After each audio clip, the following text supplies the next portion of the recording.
Good morning, New Earth. November 2nd here in Medford, Oregon. The sun is out, shining.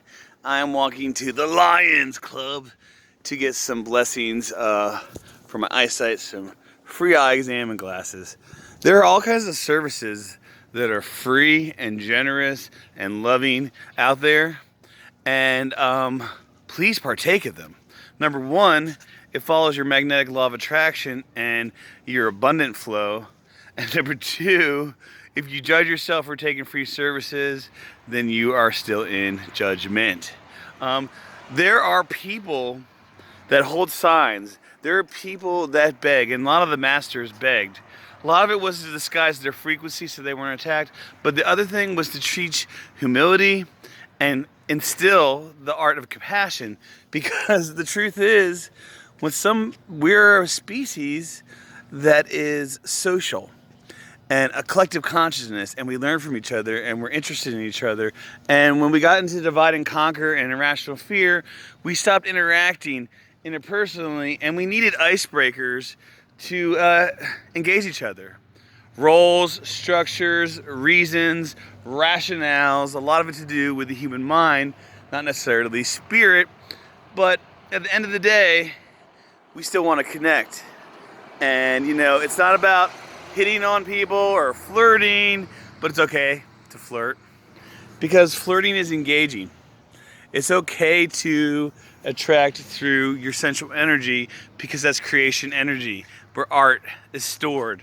So when we take judgment out of the whole mix, and instead of judging, we just follow flow and goes as best for us, we realize that we didn't need the latest stuff, the hottest gadgets, but we're allowed to have them if we want to. But it's okay to be helped. When I offer a service or kindness to someone, it could almost be seen as an insult if they would not receive it. It's okay if they say no and no thanks. But the truth of the matter is we want to give to each other. We want to help each other. We want to show compassion to each other. It's part of our nature as beings of love. So when we have avenues where we can be there and be humbled enough to be helped, and it takes away from our pride because we were self-sufficient, and realize that we're not an island. It takes more than one person to make this dream happen, this collective waking life. Who made this phone? Who made these shoes? Who built these roads? It's all reflections of us. And so there's no true concept that you're doing on your own, but we are one and reflections, and we mirror each other and we project our feelings on each other. And we're literally creating our past and our future stemming from the now. If you want to recreate your reality, if you want to change the world, realize you don't change the world, you change the world you live in by shifting on a multidimensional level, 1 billion times a second through realities. You can choose to anchor in the reality that's your highest good, because there's many possible fates out there, but there's only true one-line destiny, and that's the narrow gates of heaven. That's the childlike, sincere wonder of your destiny in the new earth, in heaven on earth. And there's plenty of people living illusional, delusional, irrational fear loops, and hey, we shift through them as light workers. We allow ourselves to match other people's frequencies out of love, and we transmute them by going down to the dark levels and feeling the fear for them. But now we don't have to do so much suffering, and we can learn different ways of releasing, because all the esoteric methods and rituals and mantras and different vibrational expressions and rituals we can incorporate in our quantum DNA.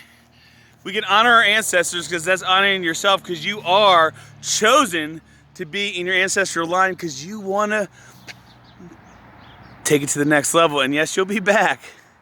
If you're building the foundation New Earth like I am, as one of the 144, realize there's infinite possibilities. In fact, don't be limited to the 144. Be open to, 288 or 333. The masters are here on this planet again because it's fun. in this age of Aquarius, in this new dawn, so to speak, even Jesus didn't have this energy. We showed you what a master he was with frequency, and what a yogi he was. A lot of Jesus' life they didn't talk about, but he studied as a yogi. When he's talking about the 7 candles, he's talking about the 7 chakras. When he's talking about the kingdom of heaven lies within, he's talking about the quantum God spark. I didn't grow up Christian. I grew up Hindu.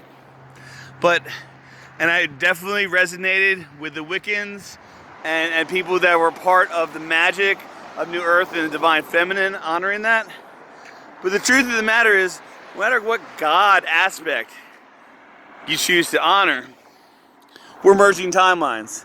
We're collapsing illusionary dimensions. That means they're all real, but if you want to be realized and enlightened, then you realize that all the egoic names and expressions are beautiful, but we only have one moment, here now.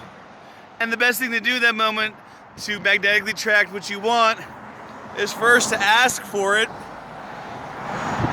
to know that you deserve it, to honor it by being grateful and expressing your truths.